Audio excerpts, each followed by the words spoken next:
Hello. Good morning, Tanishka. How are you? I am happy. How are you? Me too. I'm happy and excited for this conversation that we're going to have. And good Yeah. morning, everybody. Well, good morning from Tampa, Florida. And Tanishka, she's in Athens right now. So good afternoon there. And this is one more session of Grandma's March 2023. And today we have a very special guest. I happened to meet her recently in person in India because I guess I've been talking a lot that I've been in India. So that was an exciting journey that I had recently just came back from there. And Tanishka was there. She was one of our speakers and she told us all about the work that she's doing in the world and how related it is to feminine wisdom. I got so connected that I asked her, you have to be in Grandma's March and you have to tell us your story. So before we start, I'm going to do like a briefly introduction of yourself, but I'm not going to tell the whole story because the story is yours and I want you to tell us your beautiful journey and story up to now and that connection that you have with your grandmas and to the divine feminine and the feminine wisdom and Grandma's March and the project Rosita and Pepa that is inspired my both of my grandmas from Colombia is all about that. Is that connection with the ancestral feminine wisdom, with the grandmothers, with the great mother of all of us. So thank you for being here. Yes, it's my pleasure and an honor to have you here. So Tanishka is a former stand-up comedian. And yes, she's really funny. And I love it when I had the opportunity to be there. Her humor is amazing. She's an author. She's the global Red Tent movement leader. And you should share more about that for those that don't know what is the Red Tent movement, and best known as the Moon Woman. So I love it. So yes, there is so much about you to share, and the space is yours. Thank you. Oh, thank you. Well, I'd like to say at the outset, every woman is the moon woman. It's not a Yes. name that I chose for myself, but as is often our calling, it finds us. and when we're most lost, and you asked me how this journey began. It began with me being that little girl lost in a woman's body, and I got down on Got my it. knees and I prayed. I prayed. I was so desperate. I get it. He, said, if you want me to be a woman, send me some role models. There were a few colorful expletives in that sentence, but I was desperate. And, like so many young women, I had taken on the distorted view of the feminine, which felt like a costume. It didn't feel like it was me. So I would feel inauthentic. I'd feel like a clown or a drag queen if I put on makeup, And yeah, so when that call that to the universe was answered, and it only took 2 weeks, like highly recommend, if you're really at your wit's end, ask and it's given. It really is. Like we're living in such a magical universe. So our prayers are heard and they're answered. So if you're hearing this and you're in a time of transition, as so many of us are on the planet right now, because we're all connected and we're all going through a huge shift together, that there's never been a better time to get down on your knees. That could go in a different direction for some women, but It is true. You sorry. never know. Humor. But so get down on your knees and pray, or do the other. They're both great. But so I ended up being initiated into a circle of women up in the mountains, and it changed my view of myself and, well, reality as I knew it, really, and of Where every was woman I this, knew. Tanishka? Where was So this? Where this are was you? in 1997. And I'd already begun my spiritual journey when I was Was it in 21. Australia? It was in Australia, Okay. 2 hours inland from Melbourne, which is down the bottom of Australia. and the mountain ranges are called the Otways, and they're like a microclimate. They're very European, so there's, you know, the red and white mushrooms and waterfalls, and Oh, very, very wow. magical, very green. So that's where I had my awakening, at the end of Seven Bridges Road, like Snow White. And Wow. it's where I learnt about the 7 different faces of the feminine that map the feminine half of our psyche, because we're all masculine and feminine energies when, you know, we see ourselves through the eyes of soul. So it was a homecoming. Yeah. So um, and ever since, you know, I've walked that serpentine spiral curly road, not the straight line, not the conveyor belt of, you know, you get a job, Mm. you get a mortgage, you get married. Like I could never do the straight line. It felt like a prison, the thought of it. So I've had a very curly road, and I'm so glad that I have. You know, it's not been an easy road, but it's been richer than fruitcake, you know, and that for me is Oh, that everything. sounds yummy. So yeah, it was worth it. And it's been worth it. That's what we Yeah, and a need. hot flush just thinking about it. I love Don't it. worry, I'll keep my gear on, even though I have worked as a stripper in one of my curly chapters. So yeah. I love Mm. it. Yeah, you had gone through all. So that's what makes life richer and yummy and more delicious because you have tasted a lot of stuff. Yes. Yeah, and I think, you know, these different aspects live within all of us. So if Yeah. only one or two of them get any expression, we're kind of two-dimensional, you know, and we feel we're not expressing our totality. Whereas if we dare Mm, to let some of these aspects out, which can be quite taboo in a patriarchal culture, right. like It's pitch, true. or, you know, the sexual um, muse, you know, it's like the warrioress, you know, the mother, like, and how each woman expresses them is different. There's never going to be a one size fits all. I think every woman's learnt that. Yeah, it is true. And it's part, yeah, this patriarchal society doesn't, it really doesn't allow us to discover our body and how we like it or dance with it or I don't know, be sensual with it. So yeah, that's amazing Yeah, that you had the opportunity to discover more about yourself during, yeah. yeah, these I actually times. just did a reading for a woman in her 60s, and you know, Wow. what came through for her was it was time to reawaken the joy through her senses to bring Oh, herself wow. fully alive again. And you think about in our culture, sensuality is misunderstood. It's often equated with sexuality, and it's not. There's an innocence to sensuality, you know.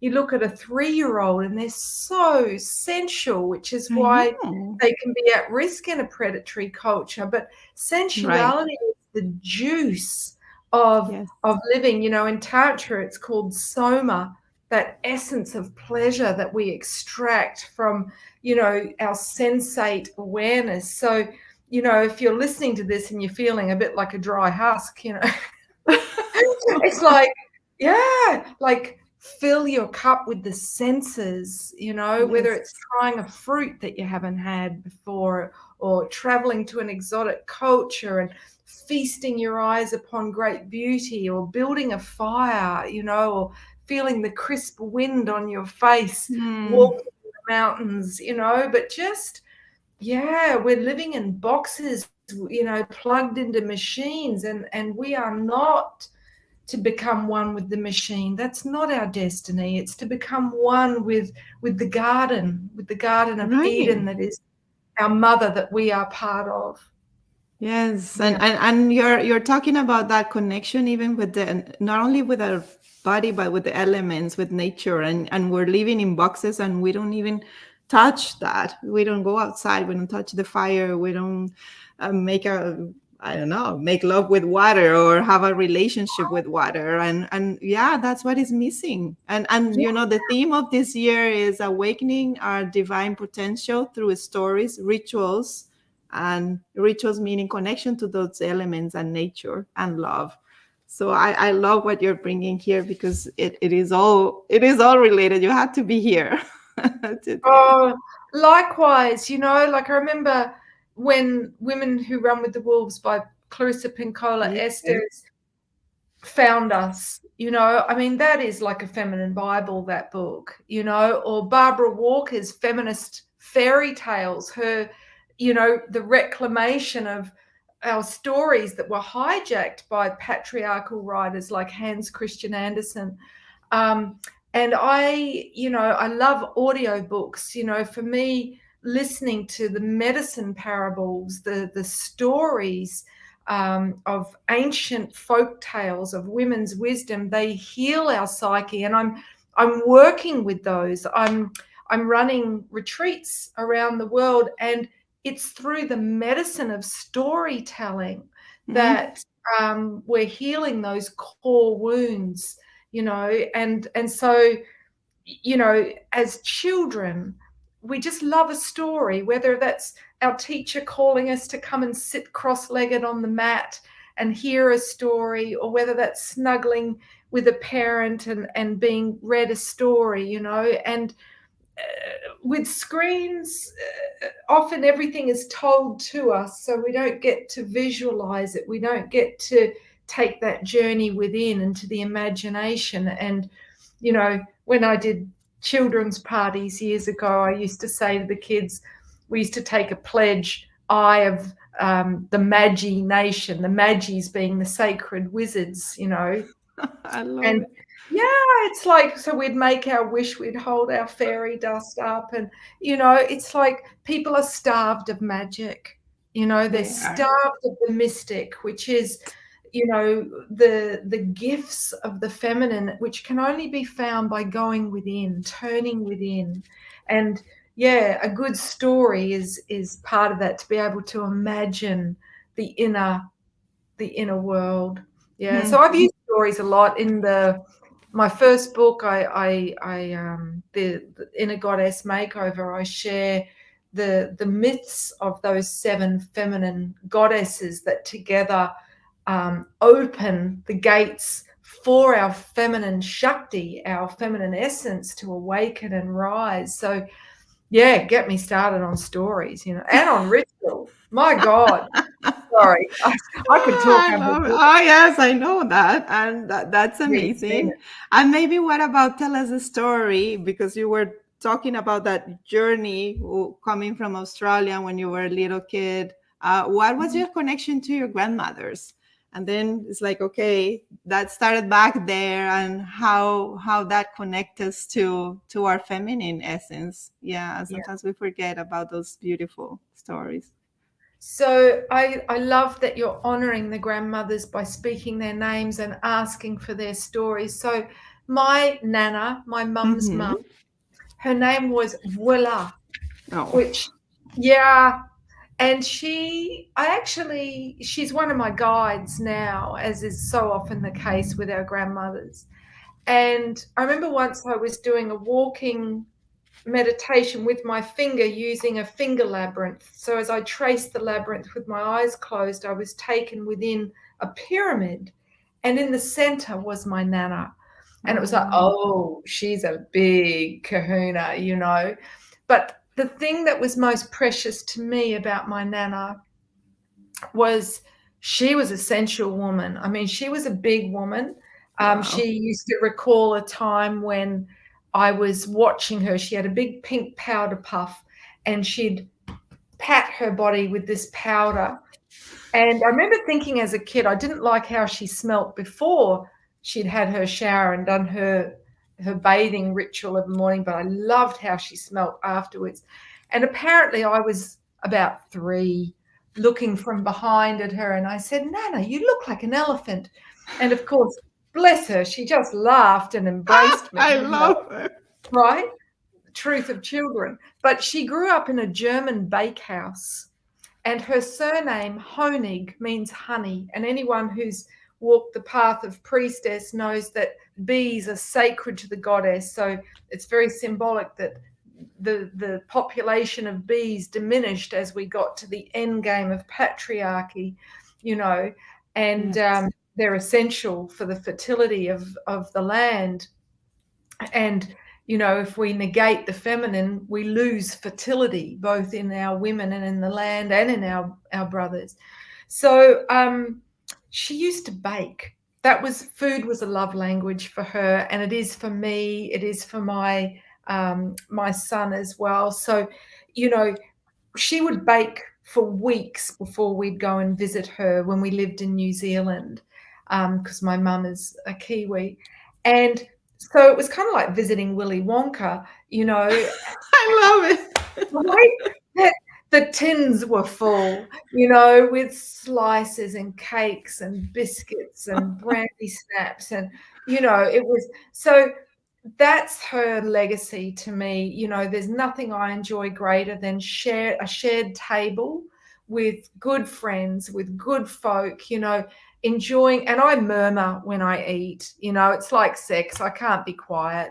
And I often talk dirty to my food. I actually shared on Facebook I'd had the best pasta marinara of my life in Alexandria the other night.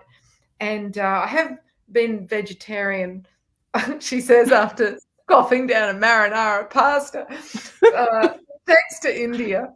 But then I've had a few relapses. But yeah, food, it's like, I mean, I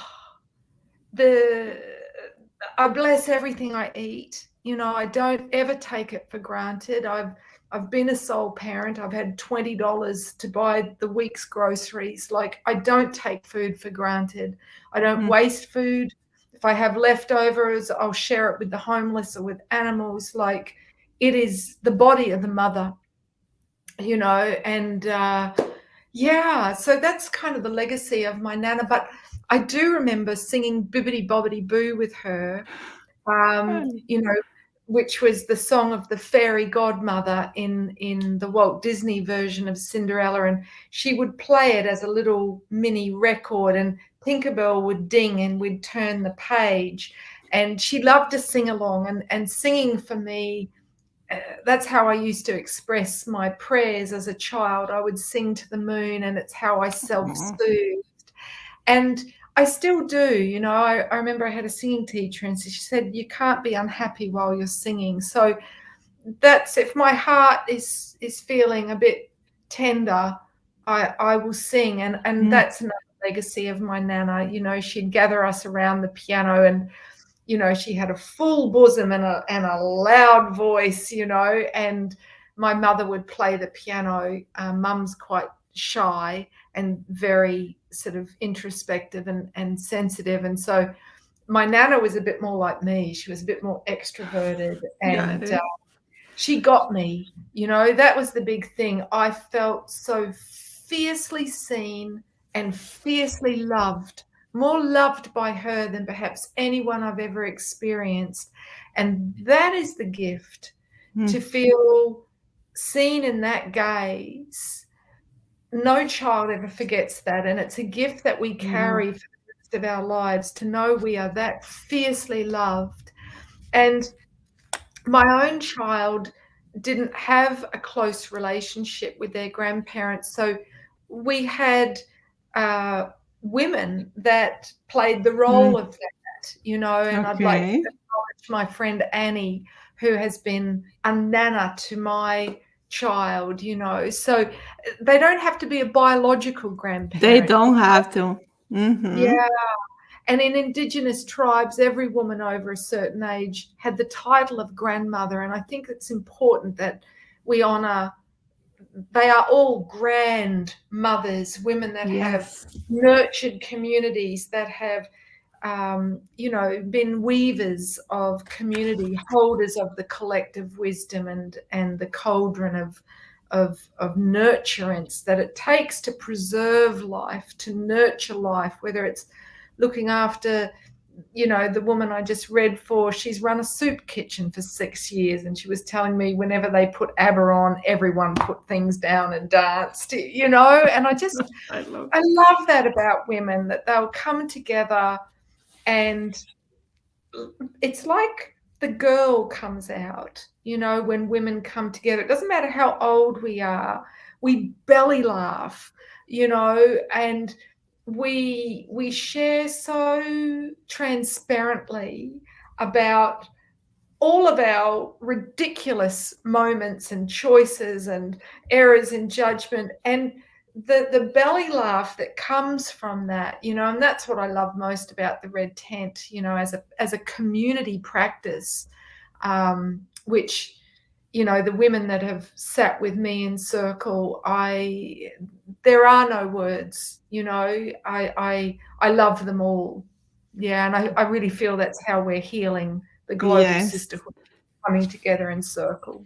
I love it, because I was just going to ask you about that red tent, and I feel today in this society that is so patriarchal, we women have lost our way. Many of us trying to compete with men, trying to be successful in our careers, understanding, going into the feminism, forgetting the feminine energy, and that is just like another way of being a male, but forgetting that touch with the feminine divine, and how the red tents and this beauty of how women come in community and together can become an answer to that, and a way of healing, and us remembering who we really are and why are we here.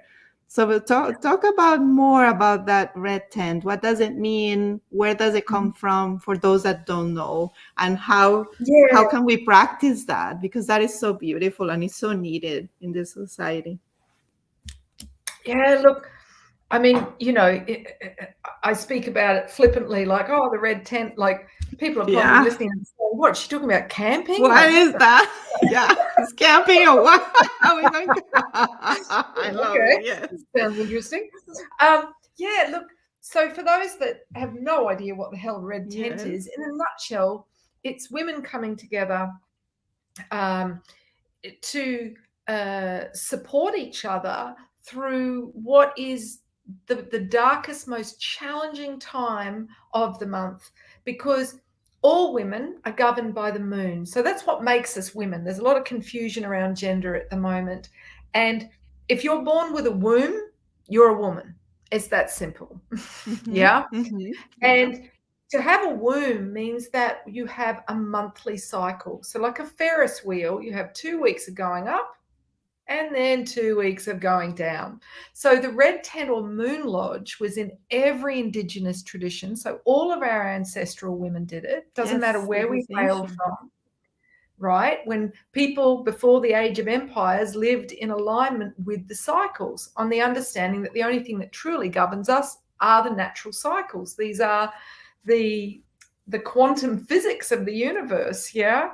So in bowing our ego to that, the women would come together and share. They would literally decompress from the month that was. And that's simply done by taking it in turns. I mean, that's what the first lesson is that the Earth Mother teaches us, is to share, and to share of ourselves, our deepest heart, our most inner secrets, our most tender feelings. That's the greatest gift we can give.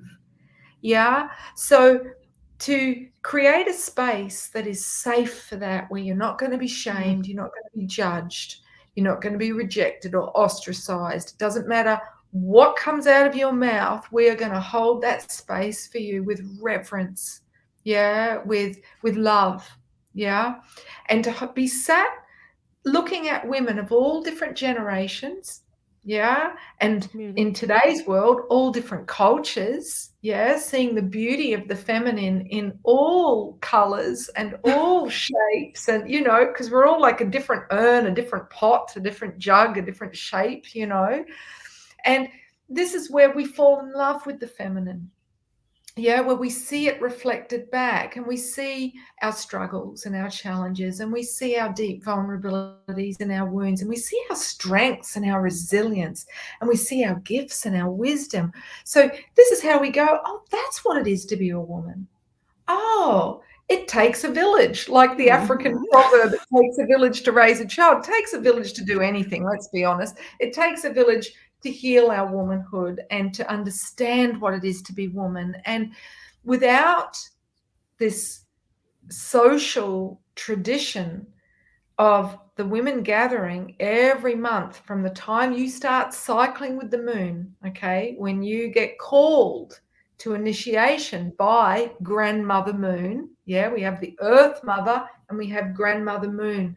So at full moon, when she's at her most luminous, reflecting the most amount of light of the sun, that's when we're most likely to get downloads and insights, and and then as the moon wanes, we apply that learning to, ah, as her light sort of gets darker, up comes our insecurities and our wounds and what we call the shadow, the stuff that we're not comfortable with, that maybe isn't integrated. So the red tent, or the moon lodge, as it was called in the Native American tradition, is an opportunity to speak those insights, to observe what we've seen in ourselves, and in that we create this collective cauldron of wisdom Amen. where we accelerate our growth and our healing. So this is why women were honored when they reached moon pause, which is what I'm going through now. Menopause, Greek word for moon is meno. You were traditionally honored for all the wisdom that you had distilled in your womb. Yeah, that you now embodied as a wisdom keeper, so that when your silver hairs came through, you were luminous like the moon. Oh, Yeah, I you weren't. love it. Yeah. Oh God, you've got to get rid of those unsightly grays. Oh, me Good too. God, this is my badge of honor. Yeah, the word crone means crowned, crowned with wisdom. Yes. So, it's like in reclaiming these ancient feminine Mm. wisdom traditions and practices, we heal the fear of aging, we heal Yes. competition amongst women, we heal dysmorphia, the self-loathing of what it is to be feminine, to have soft bellies. Yeah, I mean, there's this pressure on women to look like triathletes, to look like, Roman warriors, and we are soft. That is our temperament. And so our bodies match our temperament. If we try to strive to be hard all the time, it hardens us. We're Yes. not as Yeah. compassionate towards ourselves and others. So yes, I love that my nana was soft. She Oh, had a I very love her. strong, yeah, and I loved, so when I said that she looked like an elephant, to me there was no barb in that. And that's what she heard, because elephants are wonderful. Yeah, Yeah. beautiful and And wonderful. elephants, Yes. ironically, they form a circle to protect their young. Oh. And they have elaborate death rites. They gather the bones and they shed tears. Yeah, and they gather in circle. So they are matriarchal, So they're actually my son's totem. And I remember when he was born, there was a astrological chart done, and it said that he would be mothered by a circle of women, and it was true, So Yes. yeah. Anyway, I think I I answered the question. Yes, yes, you did. And in such a beautiful way. And you got back to the grandmothers, which is like is why we're here honoring them. And I would love to ask you, because you have been talking about your nana, and how do you think everything that you do today, or in what way could be inspired by her? Like what, Mm. I'm sure there is a lot of her in you and what you do today and your work and everything, but is there something that you feel like, oh my God, this comes from her? Yeah, in a word, love. Yes. If she Yes. hadn't given me that gift, I wouldn't have been able to know it and share it. Oh, But I'd also like to acknowledge my father's mum, whose name was yes. Nancy, and she was a very different woman. So her dominant aspect was Athena. So interesting, I'm in the city Athens, named after Athena, and Athena is like the career woman on a mission. And she Yes. created a whole arcade of shops while her husband was away at Wow. war, right? So she Yeah. was not the nurturer. You go for lunch at her place and she'd open a can of Spam, like, I love right? that. Like, oh, I think I'll just have the salad, thanks, Grandma. I don't But, want that. right? But I did have the honor of speaking to her over the phone, and just being that voice of, what would you say, guiding her scared inner child when she was passing over out of her Oh, body at the age of 100. how beautiful is that? What a Yeah, so I'm blessing. grateful for that, because we did not have a particularly close relationship. Um, Yes. she wasn't that sort of a woman, and I remember when she gifted my sister and I a doll that was an ex-shop mannequin, and we called it the ugly doll, and we scribbled with crayons measles and Oh, chicken pox on this doll, right, as an act of rebellion against this grandmother that we felt didn't get us. And years later, I told her what I thought of her. But bless her, she could hear that and still maintain a relationship with me, which is a real credit to her, because a lot of it people is. can't cope with Yeah. that. But I'm actually here because of her, because That's she gave amazing. me an inheritance. And, I put it into crypto. And so, Okay. yeah, in the last financial year, I lost money.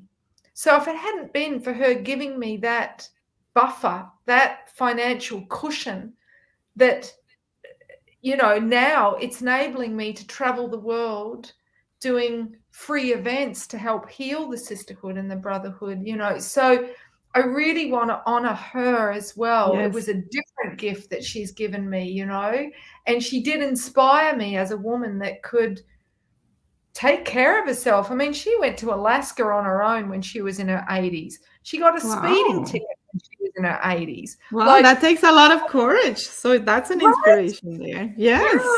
So we need them all. We need, you Yes. know, There you yeah. go. Yeah, not just the grandma that nurtures and cooks for you and gives you love, but also, yeah, those women that in those times it was so hard to be, like, imagine going to Alaska or running a store by themselves while the husband is out in war or whatever. That takes courage and power to do it. Of course, probably from a different place, but that's an inspiration as well. Yes, yes. Yeah. And we got to learn Yeah. from them, all those things. Yeah. Yeah. Yeah. So I'm kind of lucky in a sense that I had a patriarchal grandmother and a There matriarchal you grandmother. go. Yes, yes. Both Yeah. energies. Yeah, Mm. yes. That's beautiful. That's beautiful. So tell us about your book. Or is books, or is just, yeah, Oh, because that's thank beautiful. you. Yeah. Yes. So that, I mean, I do this because they're all my children. They're all my I creative know. children, All your you know? creations. I And like know. our biological children, they come through us, and it's a real honor to be chosen to be a scribe, for different teachings, or even for fiction writers, for different characters that want to come through. Yeah. So the my last two books are the two that Mm-hmm. I'd probably like to speak to. The one that's most recent is called The Grail. And this is my opus, my great work. If anybody wanted to get a handle on what I'm about, and what I want my legacy to be, it would be to read this book, because it is about the ancient mystic tradition which came from Mesopotamia, through Egypt, through old Europe, through Bridget's Isles, which became the British Isles, and was then stolen, distorted, and then reinvented as what we know as Christianity today. So it's very controversial. It's very taboo. It was called the Grail, and that's the name of the book. And the Wow. Grail is, of course, the womb of any woman who has been initiated into the mysteries of the red tent, the mysteries of the womb, of the wisdom of the cycles which we distill in our womb. And with that, they honored the holy life-giving blood, which literally has magical properties. It can heal cuts, it can restore silver hair back to black. I mean, it's the stuff of stem cells. So the ancients revered it. And during the Age of Empires, all of the Grail traditions were outlawed. And if you were caught practicing them, you were killed. Hence the persecution of women, Wow. by the Spanish Inquisition and so on for 500 years. So, us reclaiming the truth about the origins of patriarchal religion, is a key to us reclaiming our sovereign empowerment. We can't reclaim our human rights without reclaiming our sacred rights, our birthright of these ancient rites of passage. So, traditionally a woman, when she came of age, would be welcomed to the red tent. So she wasn't on her own going, oh, I've got to have this bloody womb bleeding pain potentially for the rest of my life. What do I do with this? And it's a Such pain. a heavy burden for a girl. No wonder we have girls mutilating their bodies, not wanting to be girls, or starving themselves because I don't want to be a woman, I just want to stay a girl. It's like, no, darling, you're not alone. Like, come to the Moon Lodge. So, but of course, we don't just need it then. We need support every month for our, when we shed the uterine lining, we shed our identity, we shed our tears, we acknowledge what we've outgrown, what needs to be let go of. That's how we keep growing, shedding our skin like a serpent. And different milestones, whether it's losing our virginity, which is another blood rite, the breaking of the hymen, or the blood rite of pregnancy, the blood rite of menopause, the blood rite of moon pause. These were all major initiations that were once deeply honored. And when women, it's not even a thing, it's not even acknowledged, it invalidates our entire existence and our journey of becoming. So hence we see young girls today sort of, with the false eyelashes and the false tan and the false lips and the false body. Completely. Brow and the fake hair and the fake nails. Everything is an artificial construction of them trying to become the perfect woman, but it's a cry for help. It's saying, I don't know what it is to be woman.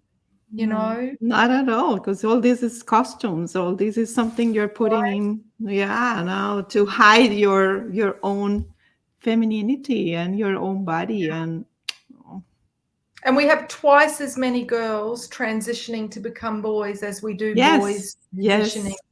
So this is, again, taboo to speak it, but part of that is internalized misogyny. And the word misogyny is just fear of the feminine. And we fear what we don't understand. If we don't understand what it is to be a woman, how can we embrace ourselves as women? Right. That is we beautiful. reject ourselves in so many ways, whether it's starving ourselves to have a size 0 look, or we change our, I had dinner with a guy, because if I'm out in a restaurant on my own and I see someone else on their own, I'll say, hey, do you want to come join me for dinner? So I had this guy come and share my table the other night, and he's like, have you thought about dyeing your hair blonde? And I've thought about that comment a few times since, and I'm like, I love the color of my hair. I love that it's my hair. And I'm like, right. Why do,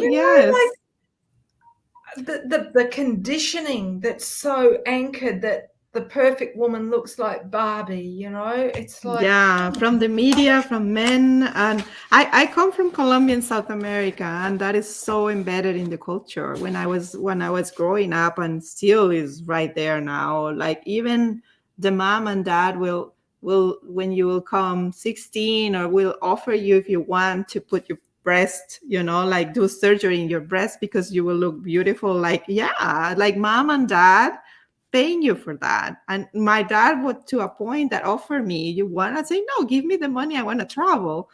But I can tell you from, yes, I can tell you from all the from all the girl, like my girlfriends, that I used to go, because in South America there was very traditional Catholic. So I used to go to a Catholic school, only girls. We used to compete one with another, and I will say from 60 girls, only, I don't know, less than 2% didn't get the breast done, and everybody was blonde, or it's like trying to be something that we are not. And that was really sad, and is still there. And well, not only in South America, everywhere, but I can tell you there is really strong, this culture, and how we are missing that connection with the real feminine. yeah. Yeah. As I travel around the world, I see it in every culture, but just presenting in different ways. But the good news about that is it's in our hands. We can end patriarchy. We can end Yes. the oppression of the true feminine. We can end the fear of the feminine by healing it in ourselves. Yeah, that rather than taking the fight out there and demanding women's rights, and it's like, no, real change happens from within and it flowers open. Do you know? So it's love. Love is the revolution. This is how we transform the world, by transforming ourselves with the power of love. And just like a water can erode a cliff. Water is powerful, but it is mutable. It's the feminine Mhm. element. It's our Yes. sacred tears. So we might think that we are at our least powerful when we are crying.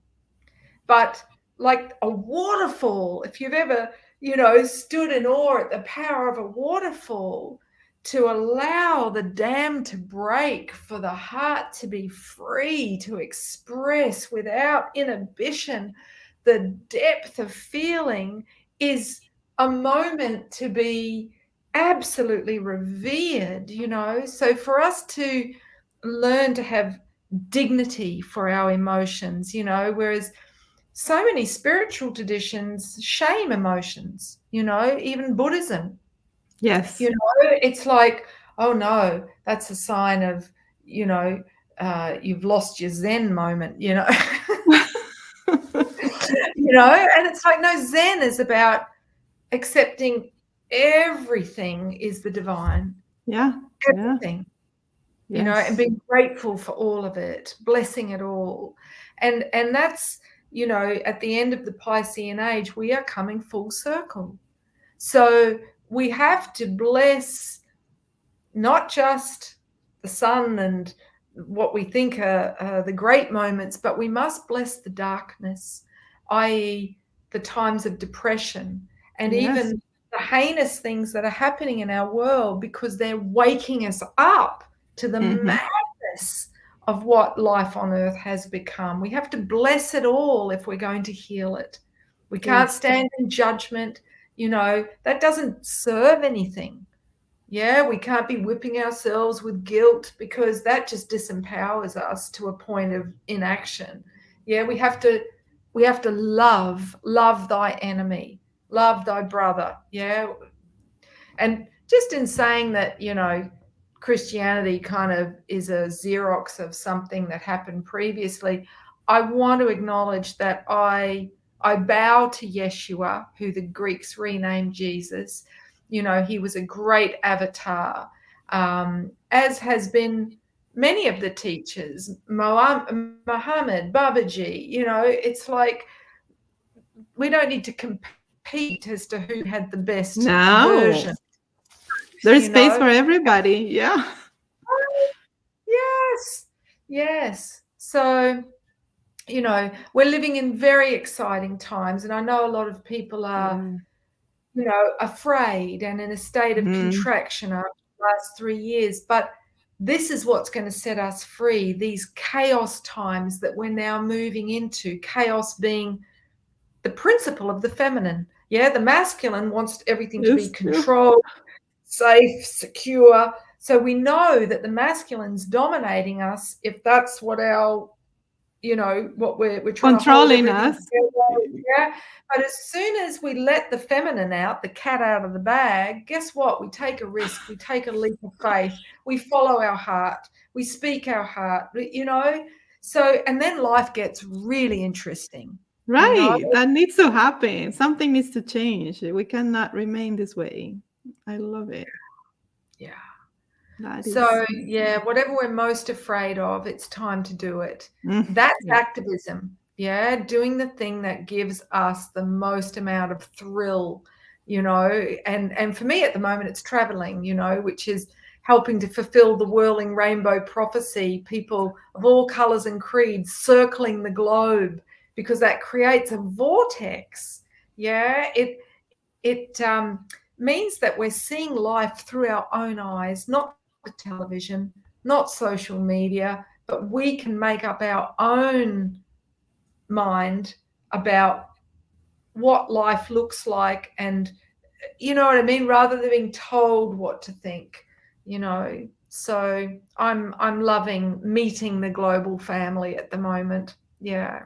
I love that. And so talking about that, what is your next journey and how are you doing this red 10 circle? Talk about your work right now and how can people reach out to Thanks. you and everything. Yes.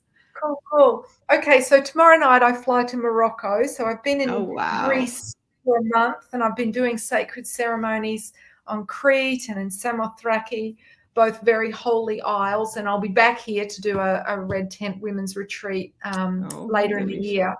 But I'm doing events in Morocco in a lovely coastal surf town called Agadir.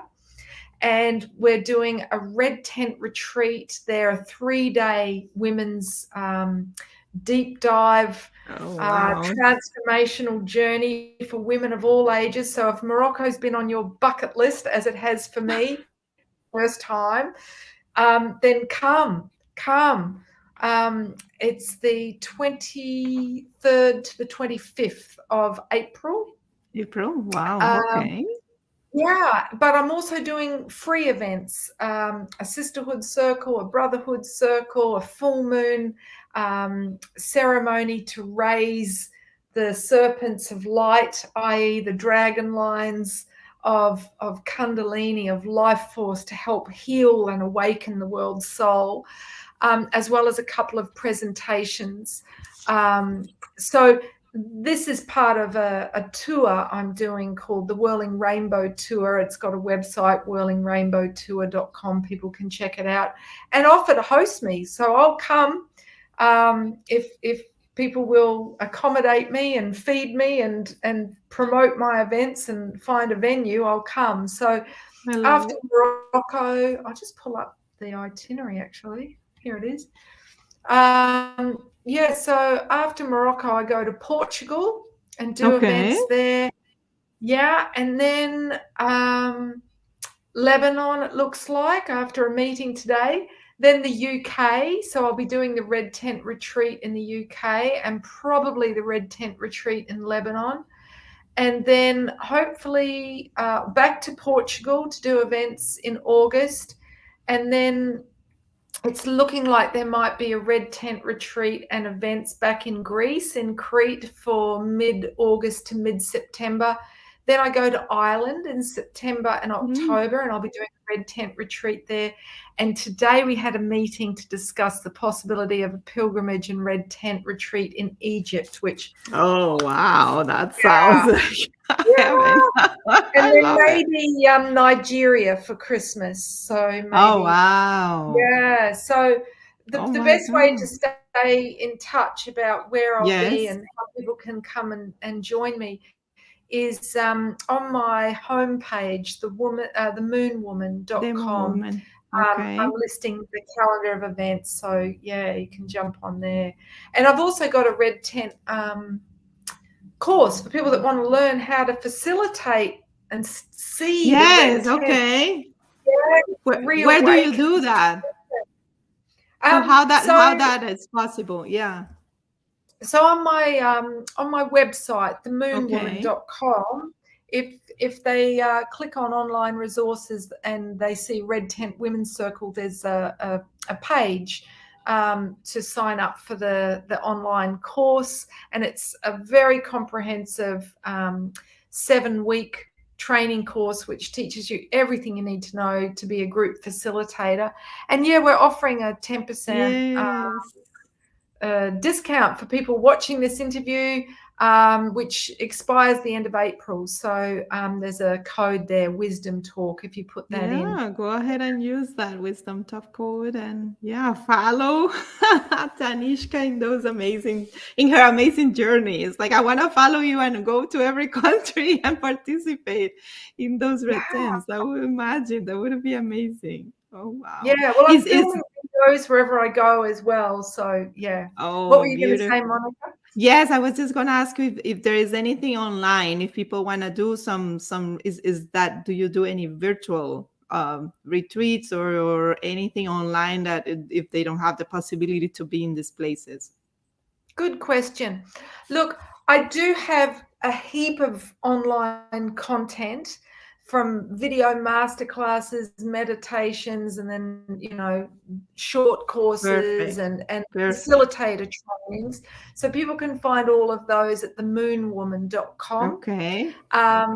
But to be honest, when I was in India, I got guidance that I had to sort of stop doing a number of initiation courses online so that I could be working in person Yes. with people, because we really do need to unplug as much as possible and come together in a shared space, because there's a certain transmission that happens by osmosis when you're working in the same space. And that's like so many of us, I've been craving more human connection, and now that Yes. I'm 52, I can't be online as much. I get migraines if I am online, so I'm needing to honor my body and my sensitivity and pull back from the online digital space.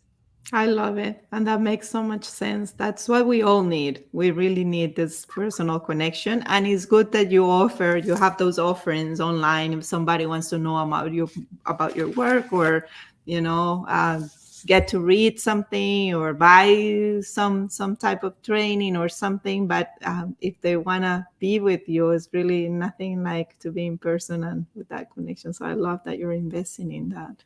Thank you, because that's Yeah, what we she's really calling us need. all. Yes, yes. So we need each other in these transition times. We need strong, interwoven communities. And yeah, we need to show up.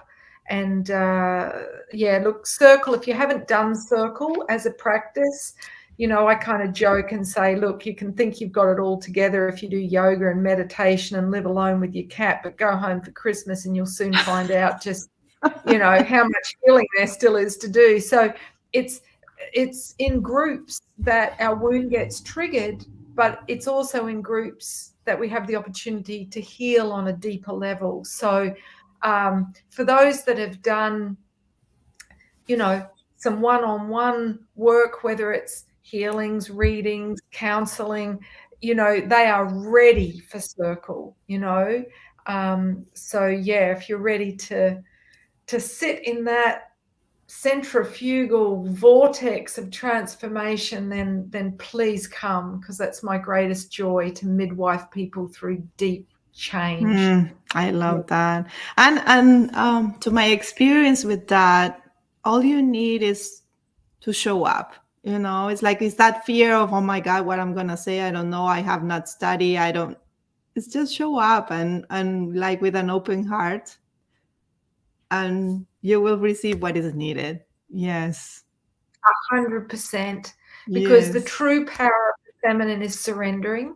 And so Yes. the magic of circle is There when you we get go. out of the way and we, I always set up, guidelines and do an invocation. So I set up very strong energetic boundaries and do invocations. So we have your ancestors there. We have, the celestial elder women that preside over all of women's mysteries. I mean, there is so much support, and it's So such a much. held space that your stuff does come up, but you move through it much quicker than you would on your own, So, and the bonding that happens because of that, there's always a synchronicity to the people that are called to sit at a certain time and place together because of the mirroring, the reflecting. And so everyone is a part of each other's healing journey. And every circle blows my mind. You cannot imagine the synchronicity and the magic that happens. There you go. Magic happens. Yes.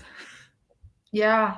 When women come together, magic happens no matter what. It's just like, it's Yeah. amazing. And Yeah. when men come together, because I've been Yes, facilitating yes, men's you're circles right. You're for years. right. With men, But, yes. But you with know, men together in that intention of connecting with the feminine energy. And yes, yes, yes. I love it. yeah, it's like circle is a sacred geometry. It And within a is. circle, there's no beginning and no end. So when we sit in a circle with an intention, we are going to leave different from when we came in. Yeah, There's a power that's in it. beautiful. And that is why the empires forbade us from gathering in circle, Mm. and the lockdowns and all that are just another version. They're so scared. They're so scared of us remembering who we are and transforming ourselves in our world so that we don't need them anymore. We don't Mm. need to be governed by, these dynastic families that have hoarded the wealth like a game of Monopoly. It's time. It's time. We've It's all time. outgrown Oh, Monopoly. yes. Yeah. It is time, and let's reclaim that. Yes, And it yes. can be done with love. It doesn't have to be done I with anger. know. There you go. That's the beauty. Yeah. Yes. Mm. Oh, Tanishka, this has been such a delight conversation and experience with you. I love it. Thank you, thank you, thank you so much. It's like this girl that came from Australia, praying to the moon, connecting to her grandma, and having that experience in 1996 with divine experience, kundalini experience, and now bringing love to the world, going everywhere in this journey with the red tents, with your beautiful books, with all the amazing wisdom that you have. Thank you so much with all the work and beauty that you're bringing to this world, because we really need it. And it's been my honor, my pleasure to have you here sharing also in this space. And I really hope that a lot of people through this get connected to you, to your work, to those red tents. Follow Tanishka in her website, in Facebook. She's on Instagram as the Moon Woman. And yeah, we have that discount there. So Wisdom Talk for the 10%. And thank you. I hope this is the first of many others, and that we connect somewhere else. My home is open for you anytime. So welcome Thank here. you. Yes. Thank you. I would Oh, love to do something. And yeah, let's keep connected. Please. beautiful. Thank you for having me. Thank you for sharing my voice and my heart with your community and for what you're doing. It's beautiful, powerful work. And I also just want to acknowledge the gift you just gave me in speaking back to me, like validating and appreciating my legacy. I really received that. It was, oof, thank you. Yeah. Thank you. Thank you for that magic and for always reminding us who we really are and why are we here. So thank you. And well, good afternoon, everybody. Enjoy, and let's keep watching Grandma's March for this week. And don't forget to follow Tanishka in her beautiful journey.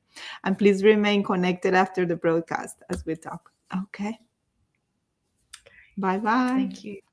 Ciao, everyone.